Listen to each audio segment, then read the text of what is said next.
Adakah outspoken tu satu kelemahan orang Asia? So outspoken, I rasa adalah kelebihan.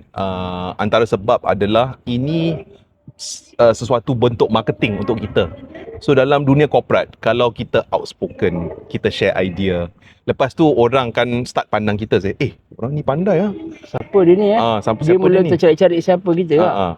So dari situ kita boleh lebih banyak pintu opportunity akan buka untuk kita, dan apabila itu berlaku, kita boleh naik dengan lebih Jadi cepat. adakah antara sebab kelemahan ataupun kelesuan kita rakyat Malaysia ataupun orang Melayu, adakah disebabkan kita kurang outspoken? Soalan bagus.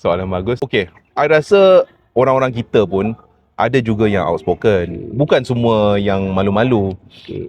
Dan those yang outspoken, I nampak lah dia orang boleh jadi macam bos-bos, senior, CEO, CFO. I jarang nampak orang CEO dengan CFO yang macam diam, pendiam.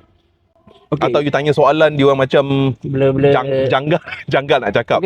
Tapi masalah sekarang ialah orang atas dia memang outspoken. Sekarang ni kita nak latih orang yang bawah dia pun outspoken juga, supaya dia ada keberanian dan kekuatan untuk dia berbincang dengan orang atas. Faham? Sebab kalau dia tak ada kekuatan tu, dia akan biarkan orang atas tu buat hanyut apa sahaja pada dia. So apa pendapat? Memang penting. Dan jujur saya cakap, semasa saya di sekolah, saya ada tak berapa yakin. So pasal tu saya selalu diam. Antara sebab saya tak yakin adalah, yalah seperti yang saya cakap, cikgu pernah label saya kurang pandai. So time tu I memang pendiam. Apa yang tukar saya adalah saya masuk dalam satu kelab, di mana kelab ni tiap-tiap minggu kita terpaksa bercakap. Kelab pidato? Dia macam kelab pidato lah. Kat Malaysia kat US? Kat US. Wow. Okey, dekat US kita tak ada choice. Kadang-kadang kita kena masuk macam-macam kelas. So belajar dekat US dengan belajar dekat Malaysia lain tau. Kalau dekat US, kita boleh ambil kelas macam bowling, kita boleh ambil kelas macam berlakon, kita boleh ambil kelas macam-macam. So ambil kelas, dalam satu kelas management.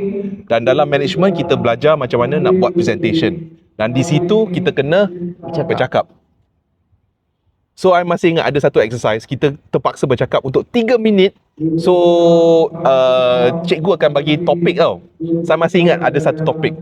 Kalau you hujan, setitik hujan, boleh tak cakap kehidupan you sebagai setitik hujan? So I nampak